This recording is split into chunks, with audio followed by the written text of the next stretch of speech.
Las opiniones o comentarios expresados en este programa representan únicamente las ideas de nuestros participantes y no pretenden menospreciar a ninguna otra inclinación religiosa, política o ideológica. Tampoco representan la opinión del canal de México Historiador ni de la producción de este programa.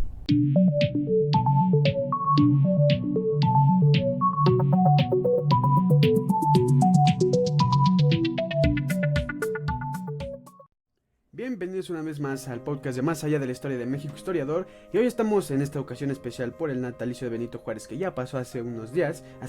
Estamos con nuestro buen amigo Leonardo, de una cuenta de historia que la verdad es que me encanta mucho porque sube bastante contenido interesante, y no solo de historia, sino de cómo enseñar la historia en estas nuevas generaciones que cada vez dicen que la historia es muy aburrida y así, pero pues ¿quién mejor para decirnos quién es y qué hace que el mismo Leonardo? A ver, Leonardo, dinos un poco de quién eres, qué haces con tu cuenta y así. Hola, ¿qué tal? Bueno, pues saludos a toda la audiencia de México Historiador y Más Allá de la Historia. Mi nombre es Leonardo y pues soy el host de Repensar la Historia. Como bien decías, es una cuenta de divulgación de historia. Y pues también dentro de mi perfil, profesor Leonardo Martínez, pues hoy voy compartiendo entre las dos cuentas la manera en cómo enseño yo historia a nivel secundaria y prepa, y también pues esta parte de divulgarlo ya en redes sociales. Aporto lo que puedo, de lo que la vida me da, y pues la idea es esa, la idea del canal es siempre, y como siempre cierro los programas, siempre se puede aprender algo del pasado. Entonces creo que ese es mi mantra, como si lo quisiéramos ver así, mi idea de divulgar la historia, que siempre podemos sacar algo o un poquito de lo de aprender algo del pasado. Pues sí, ahí lo tienen. Muchas gracias por compartirnos esto. Para quienes no sepan o sean nuevos, él ya previamente habíamos hecho un programa justamente para su podcast también, que tiene uno, en el que hablamos de la bandera. Les voy a dejar el link aquí abajito, pero bueno, para que lo vean, porque ya tiene un buen rato que se grabó, pero aún así sí, quedó muy bien. Hace como año y medio me parece, pero bueno. Como un año, creo. Sí, algo así, tío, porque justo, sí, un año, porque este 24 de febrero me acuerdo que pasó, sí, justo un año. Pero bueno, hoy estamos, como decía al principio, aquí contigo para hablar sobre un personaje que me parece bastante interesante en la historia de México, y que creo que sin duda el estandarte de una parte muy importante de nuestra historia, que es pues justamente Benito Juárez. Pues sabemos que Benito Juárez fue un presidente mexicano. La gente extranjera que luego llega a escuchar esto, luego me sorprende que me escuchan de España y yo así, de, órale. Pero fue un presidente mexicano, hizo muchas cosas. Para algunos es un héroe, para otros es un villano. Nosotros vamos a tratar de abordarlo lo más neutral posible, porque bueno, al final no creo que en la historia sea correcto decir que hay héroes o villanos, por lo menos en la nuestra, porque es muy inclinarse a ciertas tendencias ideológicas, que no vamos a entrar ahorita en eso. Pero bueno, tú dinos, Leonardo, ¿quién es Benito Juárez? O más bien, ¿quién fue Benito Juárez y cuál fue su papel en la historia de México? Bueno, hablar de Juárez es importante porque fue un personaje, digamos, parteaguas, por así decirlo, en donde hay un antes y un después de Juárez. Por eso la importancia de este gran personaje, por eso hay un día de asueto, el 21 de marzo, que es su natalicio. ¿Por qué? Bueno, pues porque sacudió o removió parte de la gran historia de México en este momento, en el siglo XIX, en donde muchos países, sobra decirlo así, muchos países estaban en transición de ser laicos, de apuntar a una república, a un nacionalismo. Entonces creo que eso es uno de los puntos importantes del por qué Juárez es una figura importantísima. Entonces creo que la mayoría de las personas que podemos tratar de conocer este personaje, nos vamos a encontrar, como bien decías, con estas dos posturas. Puede ser el gran héroe o el gran villano, pero creo que como cualquier ser humano lo vamos a encontrar en, como dicen los historiadores, dependiendo del contexto, pues vamos a poder encontrar así a un Juárez. Pero vamos, hay que verlo tal cual, como un personaje, como un ser humano que va a cometer errores, aciertos, pero creo que parte de su legado es eso, darle como cierta forma a lo que conocemos ahora como una república mexicana y que en cierto momento, con todo lo que conlleva el ser mexicano, va a traer algunos grises, algunos muy claros y algunos muy oscuros aspectos de la cultura mexicana. Pero eso como para empezar, ¿no? Porque vamos a poder encontrar que un Benito Juárez, una persona que viene, pues sí, a lo mejor desde los estratos más bajos, saliendo de la pobreza, estudiando derecho, y que obviamente para siglos posteriores pues se puede ver como una figura que alcanzó la cúspide más alta de una nación, que es ser presidente. Entonces, creo que también eso lleva como cierta motivación de poder alcanzar con educación y obviamente con conexiones, pues esta magistratura que es la presidencia de la República.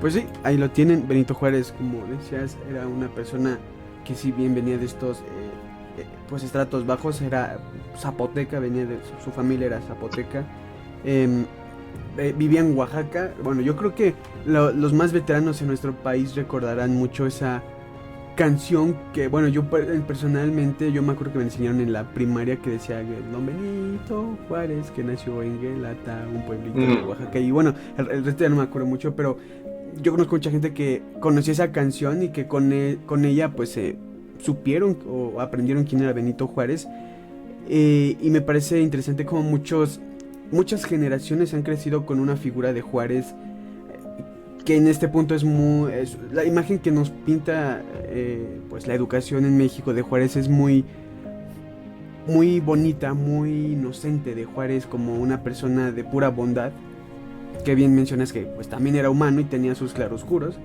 y al final pues creo que al ser una persona pues justamente de estos estratos pues bajos en los que nació, tuvo que enfrentarse a muchos retos y adversidades, por decirlo de alguna manera, en su vida. Y justamente quería preguntarte cuáles fueron algunos de los principales desafíos que enfrentó Juárez durante su presidencia, ya como presidente de la nación, y cómo es que los enfrentó estos desafíos.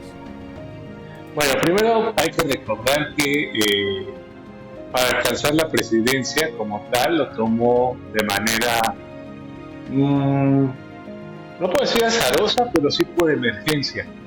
Recordemos que en aquel momento se está llevando la guerra de reforma, una serie de leyes que él y todo su grupo, su banda de liberales, el Choro Campo, Miguel Herrera de Parra, José María Iglesias, por mencionar algunos, pues ellos tratan de impulsar varias reformas que van a atacar el poder eclesiástico, al poder militar, y esto llevó consigo pues que esos estratos fuertes de la iglesia como del ejército pues estuvieran en su contra, ¿no? Ustedes recordarán las leyes de reforma son estas que pues quitan los fueros a sacerdotes, a militares, que hubiera igualdad ante la ley, un registro civil, que obviamente eso le iba a quitar bastante poder o dinero incluso a la misma iglesia, el hecho de que ya hubiera que se cobrara un documento oficial por el gobierno de nacimientos, casamientos, muerte. Entonces, evidentemente eso pues era un impuesto que le iba a dar más realce al gobierno porque el gobierno estaba en la ruina, entonces había que sacar dinero por donde se pudiera. Y bueno, relatando un poquito esto, pues estas leyes llevaron a que Benito Juárez y compañía pues estuvieran en la mira del ojo público.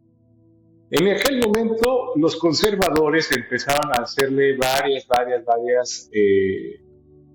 ver los puntos negativos de Juárez. Y hablo de puntos negativos siendo lo más educado posible porque los conservadores de aquel momento pues iniciaron una serie de ataques, incluso si lo queremos contemporaneizar, un ataque racista, ¿no? Hablar del indio Juárez, del indio zapoteco, que cómo era posible, y se escalaron un poquito más, incluso mencionaban que Juárez era un comecuras, que atacaba a la Iglesia Católica.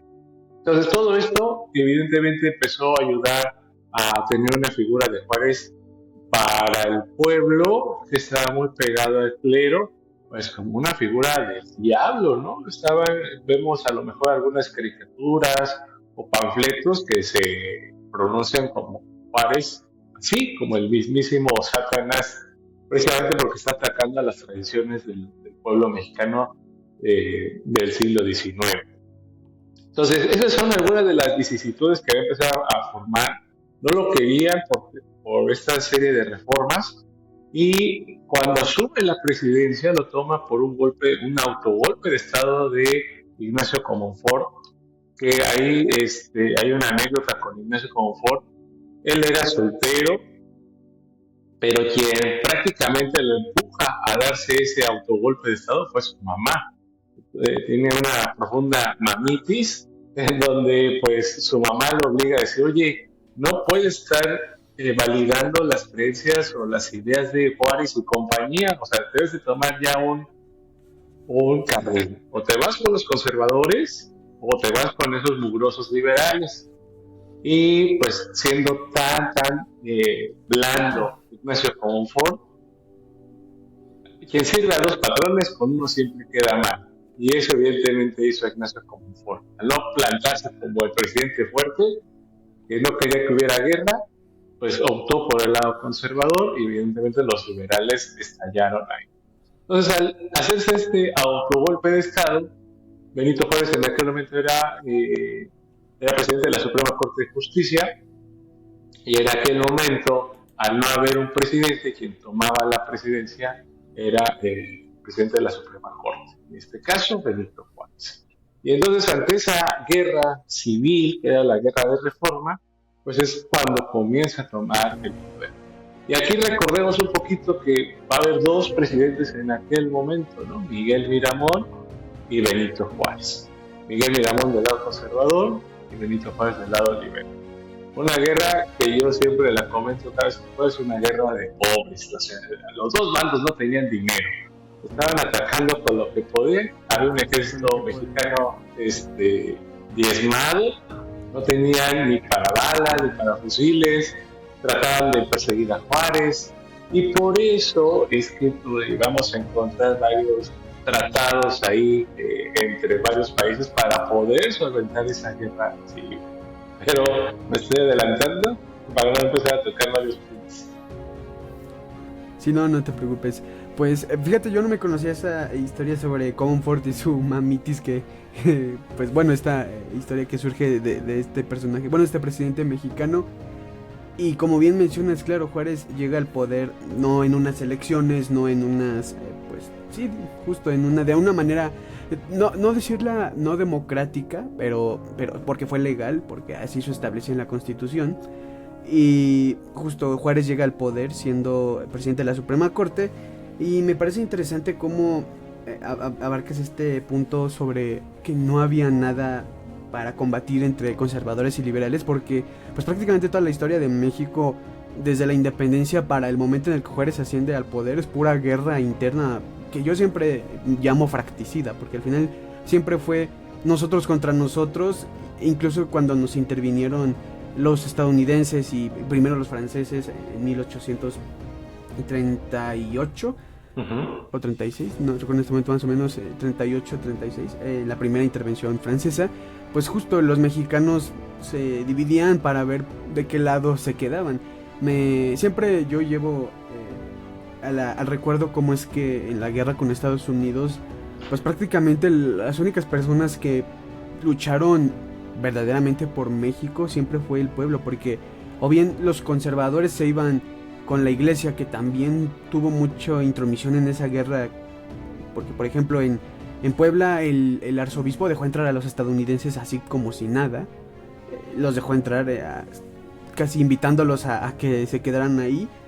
También los liberales, que eran más apegados hacia la masonería, la francomasonería, también tenían sus intereses en Estados Unidos y ellos aquí. Entonces yo creo que los políticos, por lo menos durante todo el siglo XIX, bueno, a lo mejor todavía, siempre vieron por sus intereses, y los que por lo menos en ese momento siempre lucharon fueron los del pueblo, ¿no? Tampoco quiero decir que el pueblo siempre ha sido una, pues monedita de oro que siempre ahí anda saliendo hacia adelante, pero por lo menos en ese contexto de aquel México era así. Y justo las guerras que nos llevaban siempre contra nosotros dejaron, como bien muy bien dijiste, diezmado todo el ejército mexicano. O sea, no había ni siquiera un ejército formal porque se dividían a cada rato entre con quién me voy, quién es mi líder, porque eso siempre me ha dado curiosidad, que el ejército mexicano en ese momento siempre se fue con el líder que más le prometió, con el que creían que era el bueno, porque nunca hubo una como negociación de a ver, tú por qué sí, tú por qué no. Entonces, no sé, me parece muy interesante toda la historia del ejército mexicano. Pero bueno, regresando a Juárez, pues sí, presidente de México, por ser el presidente de la Suprema Corte, inicia la guerra de reforma. Me parece interesante cómo es que se toma mucho la Constitución de 1857 como para mencionar que Juárez ha sido como que este defensor de la idea liberal. Bueno, hay un libro que me gusta mucho que es de Luis Rí Torres, no sé si ubiques al autor, pero se llama Al servicio del enemigo de México. Es un libro que habla justamente de cómo los liberales y Juárez pues tienen como que este lado negativo, malvado. Y menciona que el Partido Liberal aprobó la Constitución de 1857 prácticamente sin el consenso del conservador. O sea, nada más dijeron, bueno, nosotros la aprobamos y ya si les gusta, pues qué padre, y si no, ni modo. Entonces ahí me parece interesante cómo se enfrenta estas dos ideologías entre sí en una guerra, y eso me lleva a la siguiente pregunta. ¿Cómo influyeron las políticas de Juárez en la consolidación de la República Mexicana y el fortalecimiento del gobierno de Juárez? Bueno, creo que parte del gobierno de Juárez, estando en un estado de guerra, que era la guerra de reforma, en aquel momento era nada más que sobrevivir a la República liberal, ¿no? Porque para ese momento todavía los conservadores querían una república moderada o conservadora. Aún no estaban pensando en algún rey, algún príncipe, algún imperio. Recordemos que parte de ese desprendimiento viene desde mucho antes con los dos tipos de república, la república federal y la república central, que era de parte de los conservadores.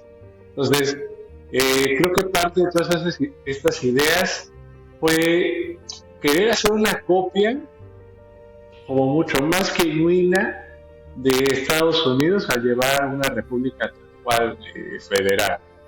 Sin embargo, pues obviamente es otro contexto México, porque traía bajo el colchón 300 años de pensamiento monárquico. Y eso, pues, evidentemente no se iba a quitar de la noche a la mañana ni con un papelito diciendo la iglesia pasa a segundo plano cuando era la fuente primordial, ¿no? Y no solo eso, si tú le sumas a la iglesia al ejército, pues ahí tienes el brazo fuerte digamos, el que castiga o el que fustiga al personal ciudadano, que en ese momento pues no van a tener mayor realce que seguir las órdenes del ejército mexicano. Entonces, bajo todo ese contexto, creo que Juárez intentó tratar de salvar la República Liberal que los liberales habían pensado. Y durante 3 años intentó hacer lo que fuera. Y dentro de hacer todo lo que fuera, creo que ahí vamos a ver lo que tú bien mencionas, cómo los republicanos, con tal de salvar esta república, van a querer vender todo, ¿no? Me acuerdo mucho de la cuenta de Bully Magnus que hacían burla de cómo es que Juárez, Lerdo, Machado Campo decían, ya, llévenselo todo, pero queremos ganar. Sí. ¿Ah? Y cuando uno ve el Tratado de Maglino Campo, pues sí, o sea, uno ve ahí prácticamente que decían, bueno, tengan llévate lo que quieran, llévate de México, pero quiero ganar la república. Ahí los más defensores de Juárez dicen, bueno, es que ya estaba calculado que no, Estados Unidos no iba a aceptar los tratados en el Congreso, entonces fue un riesgo calculado. Y obviamente los detractores de Juárez dicen, no, es un vendedor de patrias, bla, ¿no? Pero creo que parte de esto pues es estar en ese momento. Yo creo que quería ganar la guerra, quería solventarse a sí mismo y como cualquier otro mexicano, cuando se quiere endeudar con algo, dice, bueno, pues ya veré cómo lo pagaré, ya Dios proveerá, ¿no? Entonces, yo creo que ese pensamiento los mismos liberales lo vieron. Bueno, tenemos que sacar primero a los conservadores. Entonces hay que sacarlos primero. Ya el paso B, pues vamos a ver cómo nos deshacemos de Estados Unidos. Y entonces creo que ese fue el momento en el que dices, bueno, quizás Juárez tenía esa idea, ¿no? De ir paso a paso. Y bueno, pues como cualquier otro personaje de la historia, pues la suerte le puede acompañar o desfavorecer. Y en el caso de ese momento, a Juárez le favoreció que Estados Unidos estaba atravesando una crisis, estaba ya tocando la puerta la guerra civil. Cuando llega el Tratado McLean-Ocampo, pues dice, no podemos aceptar estas condiciones, no sé quién quiso llevarlo a cabo, así que no, lo denegamos. Ahorita estamos con pendientes mucho más interesantes por acá. Y ahí queda, ¿no? Para más o menos recordarles, el Tratado McLean-Ocampo iban a ser 3 corredores comerciales y territoriales, haciendo como un cierto protectorado por estos corredores, el Istmo de Tehuantepec, de Sonora, Sinaloa, y de Nuevo León se me fue ahorita hacia qué estado de la República. El chiste es que iban a dividir a México en 3 partes. Y por esas 3 partes, esos 3 carriles comerciales iban a estar protegidos por el ejército norteamericano. Entonces, eso era la posición norteamericana.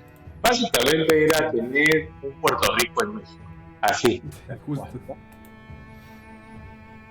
Pues sí, creo que este tratado, que es el más conocido en este contexto de Juárez y como bien dices, buscó lo necesario para ganar, me parece un tratado interesante.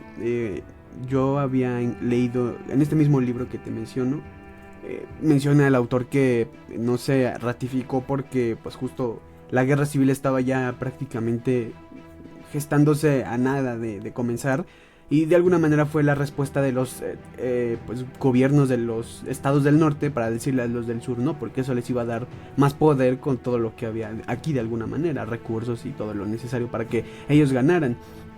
Y justo este tema de la guerra civil es muy, o sea, estadounidense, es muy, me parece muy interesante, y no me gusta que luego no se enseñe de alguna manera a la par con este contexto de Juárez, porque en todo lo que fue la guerra de reforma y luego el imperio de Maximiliano, esa guerra civil que fue la de Estados Unidos jugó un papel, pues yo diría que fundamental para que bien Juárez ganara o perdiera pues la república, porque al final también ya cuando llega Maximiliano con Napoleón III por detrás, pues justamente este emperador de Francia tenía las intenciones de expandir el imperio francés a raíz de la guerra civil estadounidense, apoyando a los confederados, o sea, al sur. Entonces yo creo que me parece que deberían de enseñar, a lo mejor no decir, bueno, la guerra civil estadounidense fue tal y tal, pero sí mencionarla, porque yo lo decía en capítulos anteriores con colegas, siempre la historia de México siento que se enseña muy, pues de alguna manera como si México fuera lo único que existía en su contexto histórico, y todo lo que pasa alrededor nada más es pues por aires del destino, que o nos invadieron o hicieron esto, y México siempre está nada más existiendo. Entonces yo creo que esta guerra civil es muy, muy importante, y claro, el Tratado McLean-Ocampo no fue el único. Me parece que está en el tratado, por aquí los tenía, el Tratado McLean-Ocampo, bueno, en este momento no recuerdo, en un momento más los encuentro, pero eran como mínimo 5 tratados que justamente pues, vendían, por decirlo de alguna manera, la soberanía o el territorio de México. Y aquí pues sí, justo dices, ¿no? Los detractores de Juárez sí dicen que es un vendepatrias, y al final pues creo que eso también depende mucho de cómo estudies a Juárez. Si lo quieres estudiar como tratamos de hacerlo nosotros, de alguna manera neutral, pensando que por ejemplo también era humano, o ya irte a las tendencias de o era bueno o era malo y no tiene salvación. Y justamente eso me lleva a la siguiente pregunta, que justamente fue cómo fue la relación de Benito Juárez con otros líderes y figuras de su época, tanto en México como en el ámbito internacional, cómo se relacionaba Juárez con presidentes de otras repúblicas o qué pensaba de otras naciones. Pues mira, ahí, por ejemplo, donde Juárez ya va a resaltar a nivel internacional, creo que lo vamos a encontrar cuando se da la sentencia por el juicio de Maximiliano. Es ahí donde Juárez va a retomar fuerza, donde va a decir, este es el presidente de México, México tiene un presidente que está respaldado por el pueblo y va a hacer lo siguiente, ¿no? Recordemos que, como bien decías, durante este periodo, después de la Guerra de Reforma, viene el Segundo Imperio, el breve gobierno de Maximiliano de Habsburgo, y que finalmente cuando se da la rendición en Querétaro de Maximiliano, se le hace un juicio porque Juárez dijo, no, a ver, somos civilizados, vamos a hacerlo un juicio como dictan. Porque Juárez, pongámoslo así, pues, si ustedes han estado con una persona cuadrada, o sea, es cuadrada y luego Juárez. O sea, Juárez era seguir las leyes, ¿no? Entonces, prácticamente en donde decía sus leyes, bueno, ¿qué hizo? Bueno, vamos a hacerle un juicio. Si el juicio determina que es culpable, pues la sentencia, ¿qué dice la ley? Pues dice la ley que quien intervenga algún extranjero que intervenga en el país militarmente, la sentencia es ser fusilado. ¿Ok? Y es interesante, quien quiera ver los juicios que se le hacen a Maximiliano, es muy interesante su defensa, los argumentos que se dan. O sea, ahí se van a entretener si son muy asiduos a ver cómo se pelean en los juzgados en aquel momento. Sin embargo, regresando a la pregunta, pues podemos ver ahí que cuando se da la sentencia de que van a fusilar a Maximiliano, pues obviamente ahí toda la Europa, digamos, monárquica, pues se comienza a enviarle cartas a Juárez, los cónsules van a buscar a Benito Juárez y decirle, oiga, es que no puede hacer eso, o sea, sería un regicidio, no lo hagan, estarían mal vistos para el mundo civilizado. Estados Unidos incluso dijo, no lo hagan, ¿no? Por las conexiones que tenía Estados Unidos con Europa. Y es aquí en donde, digamos que Juárez, yo lo pongo así, sube un escalón y de una vez por todas, pues pone fin a cualquier intervención que haya en México. Pero bueno, obvio, si recordamos la de 1914 con los norteamericanos, pero ya es harina de otro costal. Pero creo que durante varios años, ahí Juárez ya puso un punto final a las intervenciones. Oigan, ya, basta, ¿no? Ya párenle. Y creo que ahí sale a nivel internacional, cuando ya es visto como este defensor, e incluso para toda América Latina, decir, mira, o sea, si alguien de latino pudo ponerle fin e incluso fusiló a un extranjero porque quería invadir su país, creo que es representante de todos. De ahí, pues, este apodo que le van a poner, ¿no? El benemérito de las Américas. Entonces, creo que a partir de ahí, de esa decisión de sí fusilar a Maximiliano, es cuando se da a notar la fuerza de Benito Juárez a nivel internacional y que, obviamente, pues, los mexicanos no se iban a andar con rodeos o cualquier intervención extranjera. Entonces creo que a partir de ese punto podemos ver a Juárez a nivel internacional. Y obvio, Juárez no era cualquier persona, o sea, sí era una persona muy, muy educada, tenía contexto de lo que estaba pasando alrededor del mundo, y por eso es que es tan recordado en México y en América posteriormente. Claro, sí, me parece muy cierto eso porque, de hecho, incluso yo diría que un poquito antes, cuando estaba la Guerra de Reforma y el Imperio en su persecución, en su carruaje, y así que vemos que tuvo que salir del país en algunas ocasiones, que incluso aquí choca esta versión de que él legalmente ya no debería de haber sido el presidente porque salió sin el permiso del Congreso, que pues se reglamentaba en la Constitución, pero bueno, ese también es otro tema. Y creo que tienes razón en este punto de que Juárez, una vez que hace esta acción de que pues se da la sentencia de muerte a Maximiliano, yo creo que fue un golpe para la Europa pues conservadora en ese momento, que si bien muchas monarquías o algunas ya eran pues un poco más constitucionales, un poquito ya más diferentes a lo que eran al principio del siglo, pues aún así tenían todavía presente esta esencia de monarquismo absoluta, conservador hasta más no poder. Y justo, ¿no? Aunque me parece también interesante que de alguna manera pudo haber significado, por lo menos para la monarquía austrohúngara, no sé si decirlo como quitarse un peso de encima, pero sí un problema pues menos, porque Maximiliano, recordemos que era muy liberal, o sea, incluso nos dicen que era más liberal que el mismo Juárez, y que pues esto chocaba con las ideas pues conservadoras de su hermano, el emperador de Austria-Hungría, Francisco José I, y de alguna manera yo creo que esto también jugó un papel importante en que no decidieran intervenir, por ejemplo, los europeos en México por lo que le pasó a Maximiliano, porque hay un libro, me parece que se llama de C.M. Mayo, se llama El último príncipe del Imperio Mexicano. Ahí habla, es una novela histórica, pero bueno, con sus fundamentos reales, en el que sí se tiene una intención de enviar una fuerza para poder salvar a Maximiliano por parte de los europeos, pero de alguna manera no se hizo.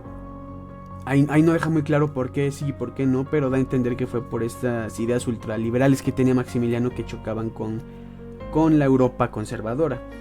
Y bueno, otra cosa, ya encontré los tratados que te decía, que son estos: el Tratado Maclean Ocampo de 1859, el Crowin Doblado del 62, el Carvajal Woodhouse del 65, el Carvajal Corliss del 65 también, el proyecto de José María Mata de 1859 y el convenio Iglesias-Lis del 64, que justamente eran todos esos tratados que pretendían buscar a toda costa que Estados Unidos ayudara a México contra los conservadores y luego contra el imperio.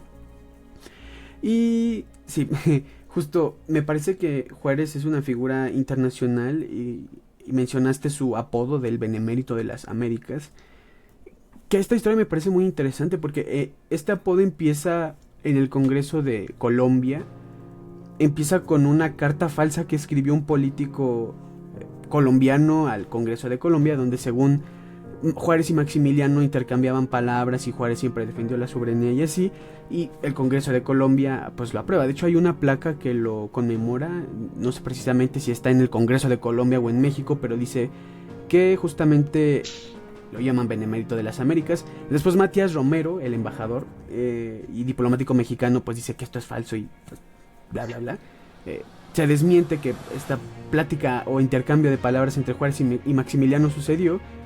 Y el segundo país o el siguiente país que pues, también dicta, pues sí es el Benemérito de las Américas, va a ser la República Dominicana, en un intento también del presidente de entonces para que México reconociera al país como, o sea, su reconocimiento de Estado y de gobierno, de alguna manera. Y teniendo esto en mente, eso me va a llevar justamente a la siguiente pregunta. ¿Cuáles son las... esa era esta.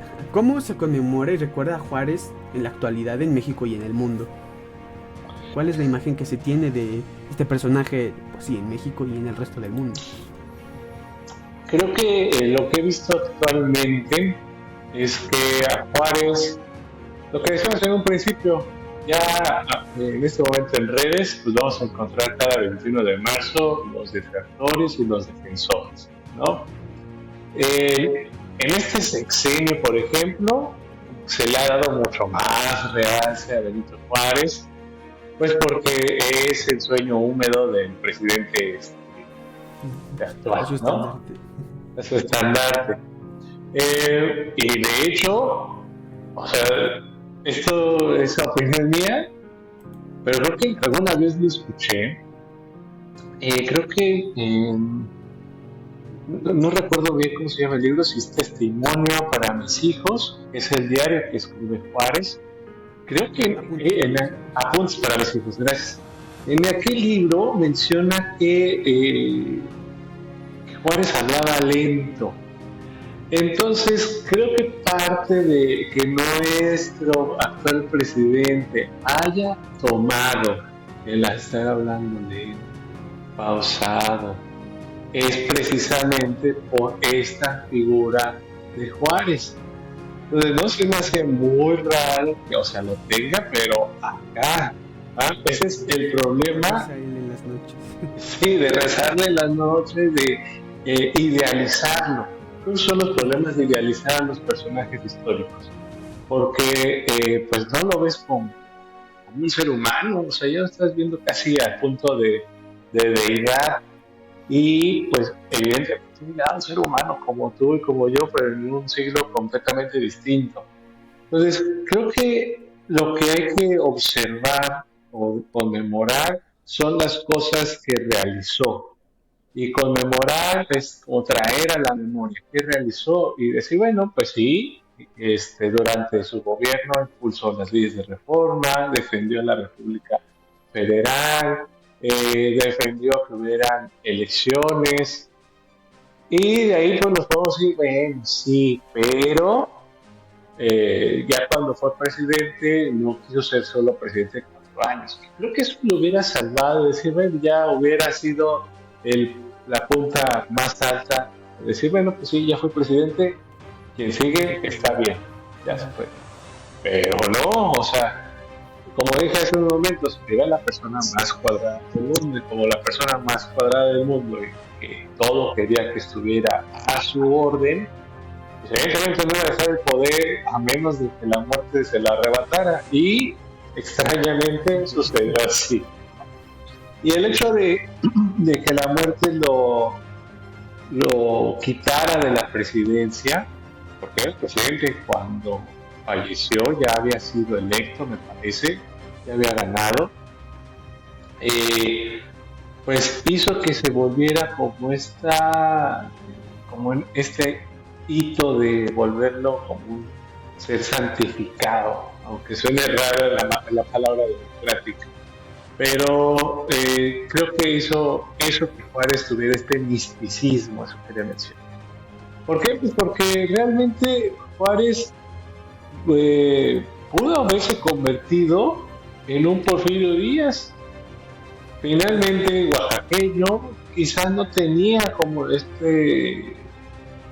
idea militar que sí iba a tener Díaz en ese momento, pero tenía varias conexiones, y que obviamente durante la República restaurada, este periodo después del Segundo Imperio, pues va a ser atacado, va a ser denostado, va a ser criticado por la prensa de aquel momento.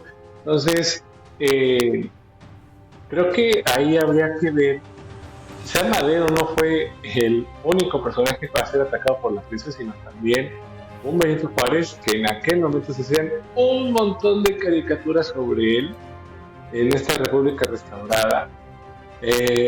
¿Por qué? Pues porque se estaba criticando que no quería dejar la presidencia, y que las leyes de reforma de tanto se estaban criticando, pues cuando se impulsaron, pues no sucedió nada, ¿no? Eso va a ser como el chin, el casi de cualquier sueño mexicano que no se pudo cumplir.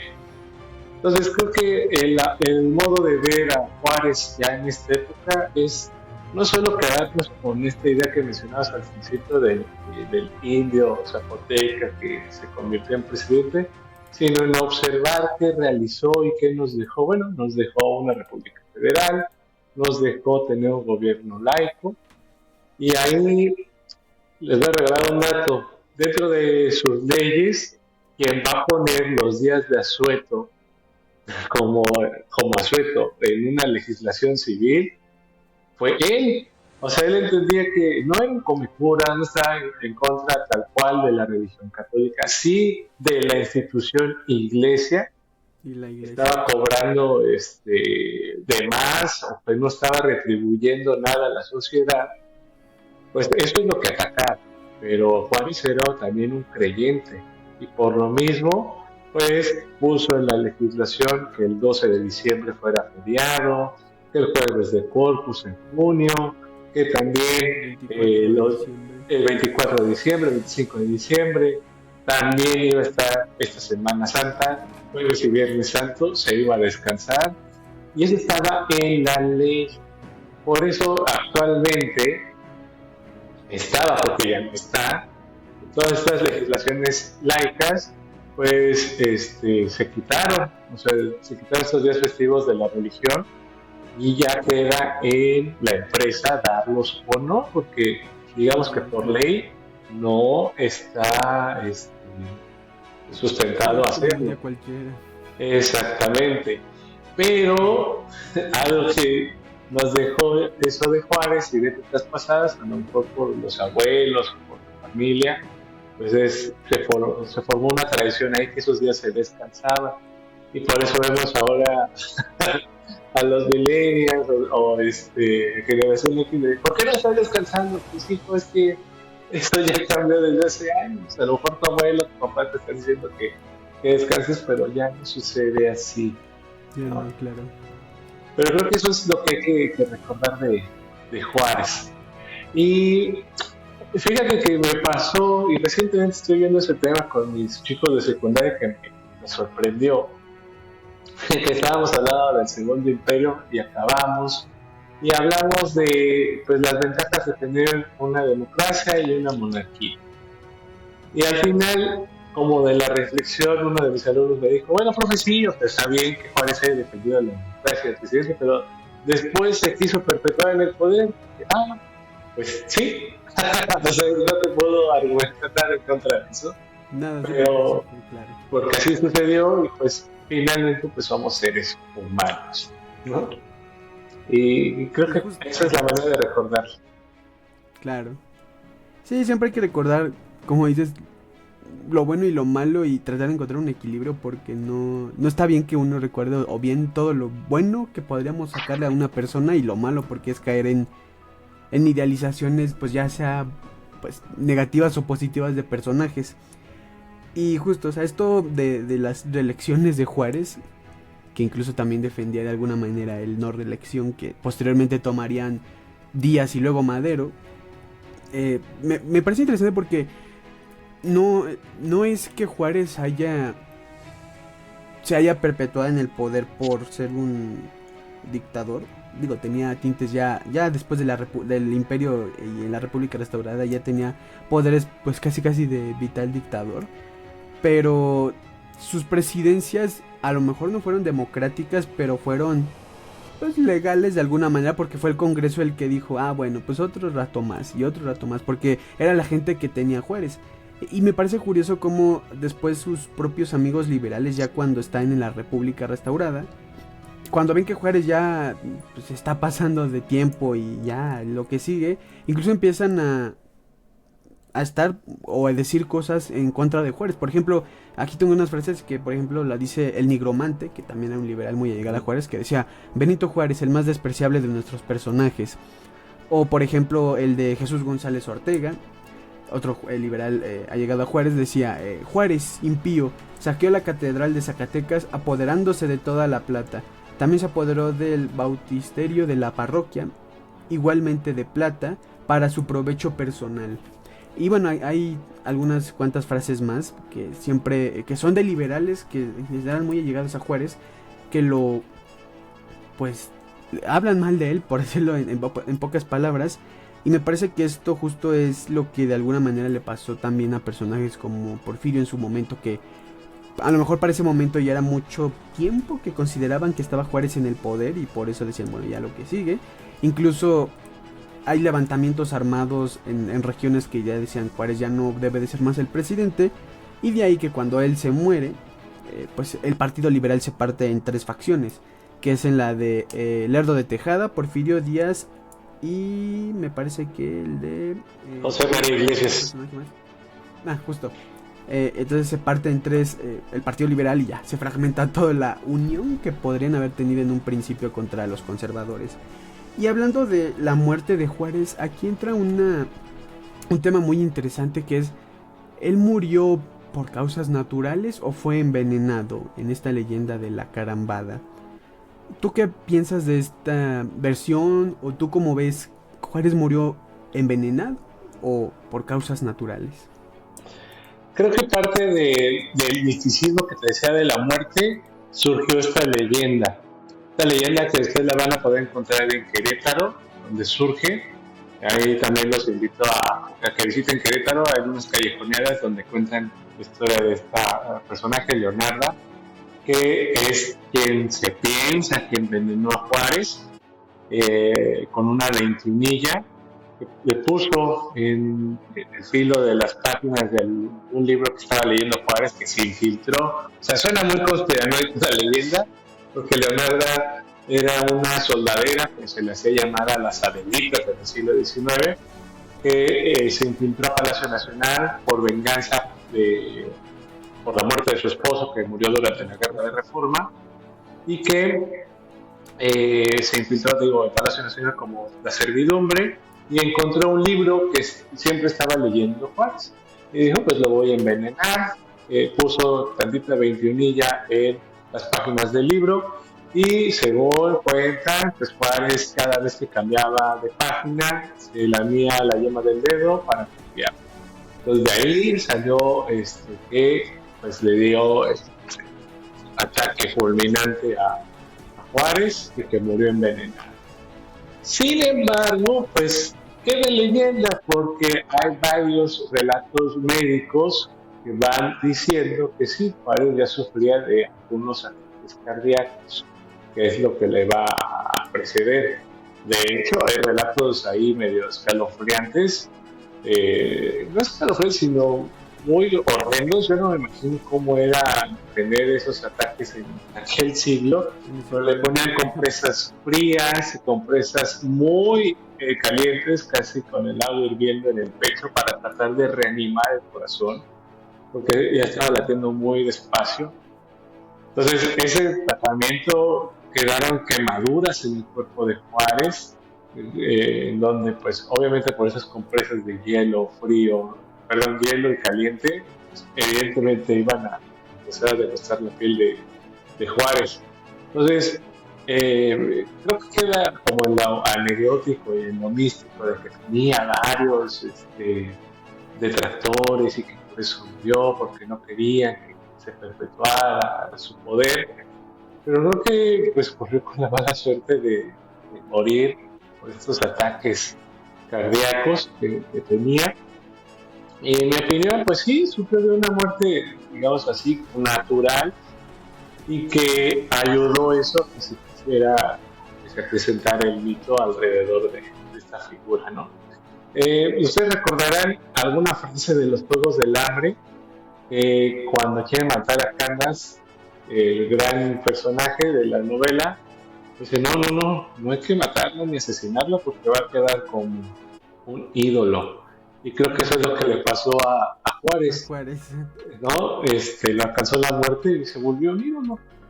O sea, imaginen, por ejemplo, que Díaz se hubiera muerto allá por 1901, 1902, hubiera también quedado como un gran personaje, ¿no? Nuestro Salvador hubiera quedado. Nuestro Salvador, el pacificador Díaz. O sea, podríamos poner un sinnúmero de personajes que si los hubiera alcanzado la muerte antes, hubiera quedado como el gran arquitecto, ¿no? Por eso cuando mencionan actualmente que se muere el presidente, digo, no, lo peor que le puede pasar a México es que muera Andrés Manuel. Reforma. Sí, no, o sea, mejor que pague lo que tenga que pagar antes de que lo empiecen a alzar como una figura ahí mística. Claro. Pues sí, creo que todo lo que mencionas es justo lo que yo creo que también, yo en lo personal, ya como una opinión de mía, sí, estoy de acuerdo porque tienes razón, o sea, Juárez tuvo esa suerte, como mencionabas, que siempre la acompañó de alguna manera. Yo no sé qué tenía Juárez o qué amuleto tenía, que siempre la suerte estuvo de su lado para bien y para mal, y incluso hasta eso le cayó como anillo al dedo, pues morirse en el momento en el que se murió, porque con todo y que se fragmentara el Partido Liberal y luego llegara Porfirio Díaz también enalteció mucho la figura de Juárez. Entonces creo que de alguna manera, te digo, Juárez tuvo esa suerte que siempre estuvo con él en todos los momentos que pudo. Y hay una imagen que me gusta mucho, que no sé exactamente cuál sea el nombre, pero yo siempre le digo como que Juárez a los pies del emperador, porque es una imagen de su velorio donde sale el cuerpo de Juárez en una mesa con velas a su alrededor, pero de fondo se puede ver un cuadro de Agustín de Iturbide como emperador ya de México, y me parece que es muy simbólico ese pues cuadro, porque al final simboliza que aunque Juárez hubiera peleado contra la monarquía y el emperador Maximiliano en este caso, terminó de alguna manera pues a los pies de otro emperador que fue el primero, Agustín I de México, Agustín de Iturbide, porque incluso esta imagen en la que se ve, no sé si la has visto o has tenido oportunidad, pero se ve que el cuadro de Agustín de Iturbide pues está casi justo a la par con los pies o sea, con el cuerpo de Juárez, y los pies que salen en el cuadro de Iturbide están justo pues así pegado con la imagen de Juárez, y justo por eso a mí me gusta llamarlo Juárez a los pies del emperador. Creo que es muy simbólico porque habla mucho de todo lo que hizo Juárez y cómo terminó de alguna manera pues ya muerto. No sé si lo has visto, has tenido la oportunidad. No, pero ahora que recuerdo, sí, o sea, no había notado el detalle del cuadro. Ahora lo voy a checar, porque sí, como que la figura central se va ahí a la muerte de Juárez, pero no había notado como alrededor que hubiera. Y también creo que parte de eso, pues sí, a lo mejor Pitón dijo, bueno, voy a dejar aquí un guiño para quien lo toma, porque sí, casi muere como emperador hasta ver su funeral. O sea, el funeral pues, prácticamente era como de la realeza. Europeo de monarcas. Exactamente. Y creo que también parte de lo que mencionabas de por qué Díaz, bueno, el 13 vamos, o sea, también Díaz sabía que tenía que pues, curarse de espanto. Ajá, porque en esos momentos de las elecciones, en las dos elecciones en las que participó Díaz, se tiró con todo a Juárez. Entonces, de alguna manera, como para quitarse el muertito de encima, pues vamos a enaltecerlo, ¿no? Incluso vamos a ponerle una avenida Juárez, vamos a ponerle un hemiciclo, ¿no? Entonces, creo que era un poquito como de curarse de, hey, yo sí respetaba a Juárez, era mi cuate, que eran elecciones. Entonces, creo que va más por ahí. Y algo que también comentaba en algunos episodios, que yo tengo la firme sospecha que todavía podemos ser por ley o por constitución muy democráticos, pero creo que el pensamiento a veces nos gana que somos monárquicos, y me explico. Tenemos esta figura del presidente que lo vemos como el poseedor de toda la verdad, tal cual como un principado. Quien quiera que esté en la silla. Sí, quien sea, ¿no? Y no lo vemos como un servidor público, que es como deberíamos de observarlo. Y entonces es por eso que a veces creo que el mexicano como que todavía tenemos esos tintes o esos guiños de tener una monarquía. Aunque digamos, no, pero las acciones dicen todo lo contrario. Sí, por ejemplo, yo, bueno, en lo personal, la gente que sigue la cuenta y ¿sabes? Yo siempre he dicho que yo, o sea, no como, pues digamos, como la cuenta, sino ya más personal. Yo lo digo, ¿no? Yo soy monarquista y yo siempre he dicho, ¿no? O sea, bueno, comparto mucho, por ejemplo, esta opinión que dices que vemos al presidente justo como el emperador supremo de México, porque al final los que están, pues de alguna manera del lado del presidente, quien quiera que sea, siempre ven todo lo bonito, como siempre yo creo que ha sido en esta historia, lo bonito del presidente, e incluso aunque no tenga muchas cosas que reconocerse, tratan de defenderlo a diestra y siniestra por cualquier cosa. Por ejemplo, Peña Nieto, ¿no? Ay, es que estaba guapo, que escuchabas por todos lados, ¿no? Ay, es que estaba guapo el presidente y por eso voté por él.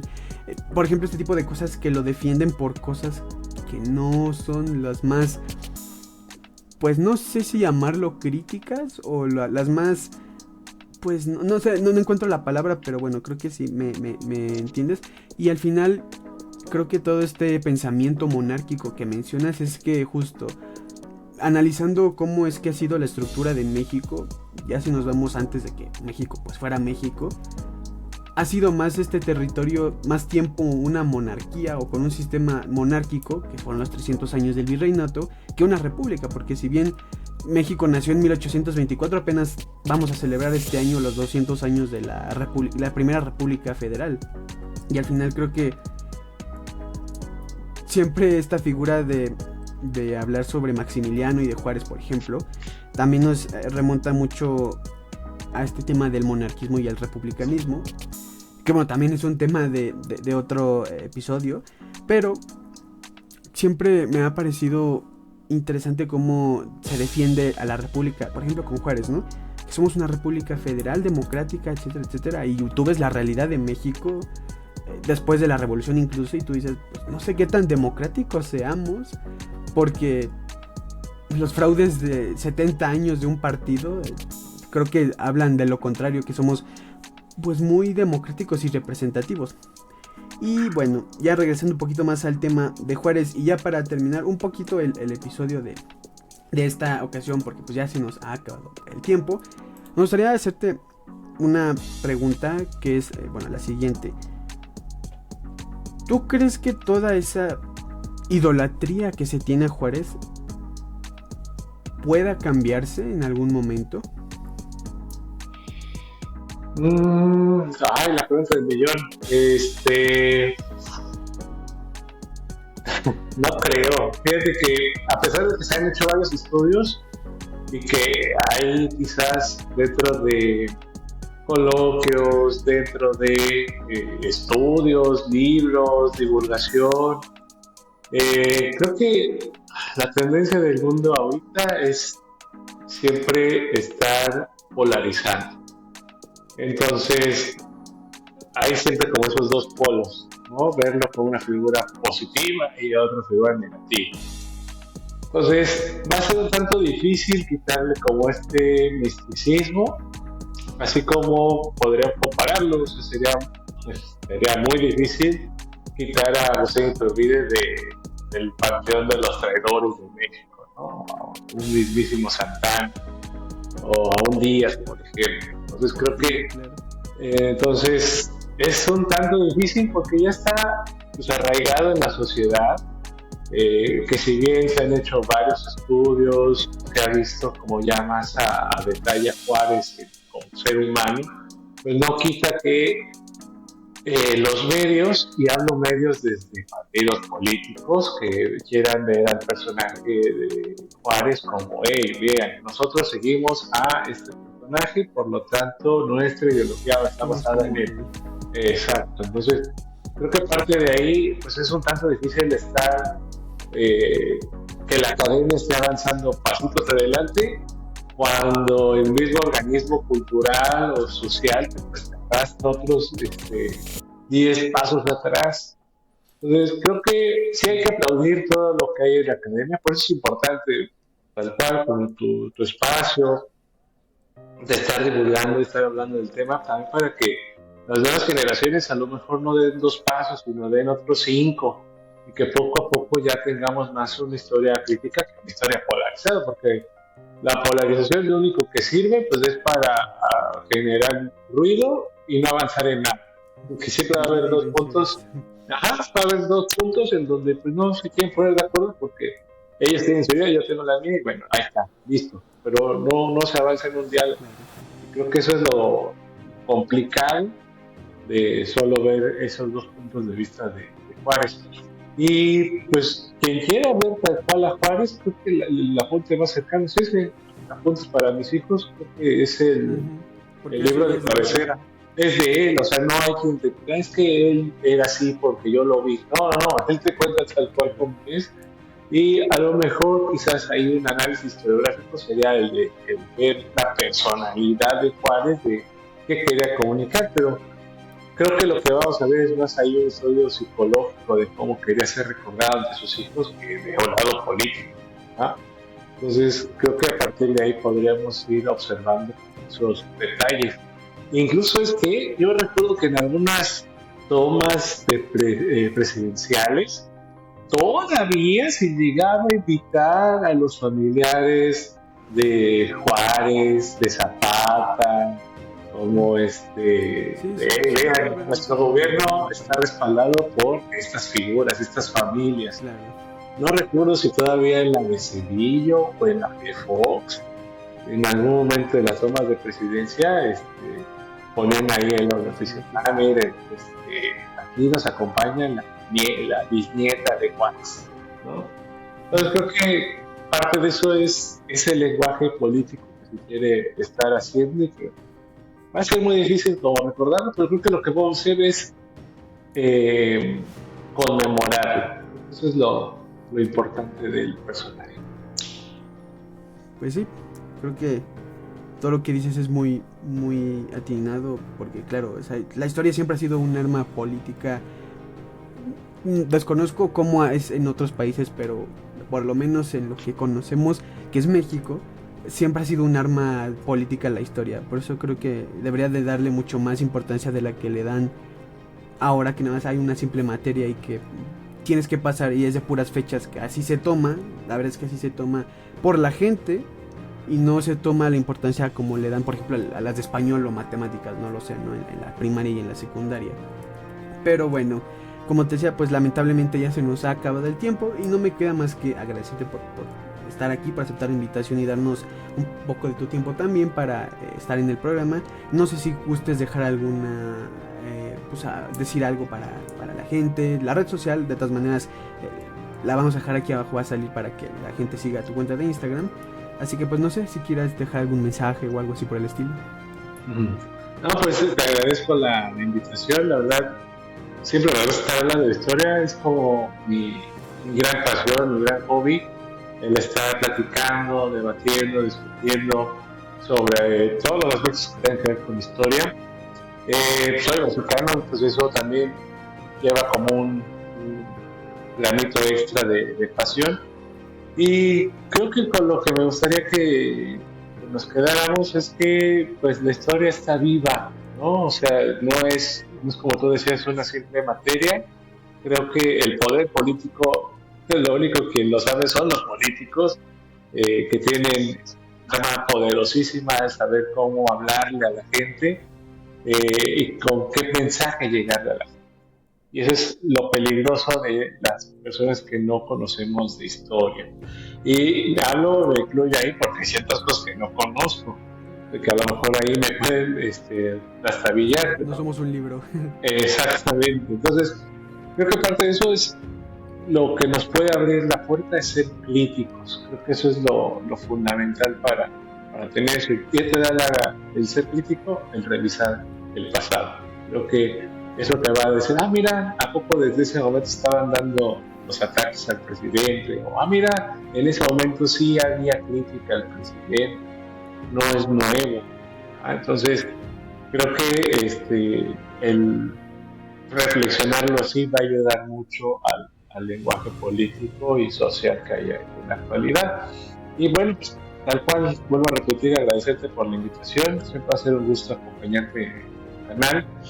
Y pues queda pendiente, a lo mejor hay algunas pláticas de tal cual, así de monarquía, de historia, pues para poder reflexionar, ¿no? Porque ahí sí yo tengo una opinión de la monarquía que no puede ser en México, pero podremos ahí platicarlo. Y claro, pues cuando guste. Y pues a ustedes, a la audiencia de Más Allá de la Historia y de México Historiador, pues síganme en las redes sociales de Repensar la Historia. Así estamos en todas las plataformas. Y pues nada, pues agradecerte y igual como he dicho en un principio y así cierro, siempre se puede aprender algo del pasado. Muchas gracias. No, pues de nuevo, gracias para la audiencia. No olviden dejar su like, de compartir el video para que más gente lo vea. Si llegaron hasta acá, gracias. Suscríbanse si no lo han hecho. Y nos vemos en el próximo episodio de Más Allá de la Historia. Adiós.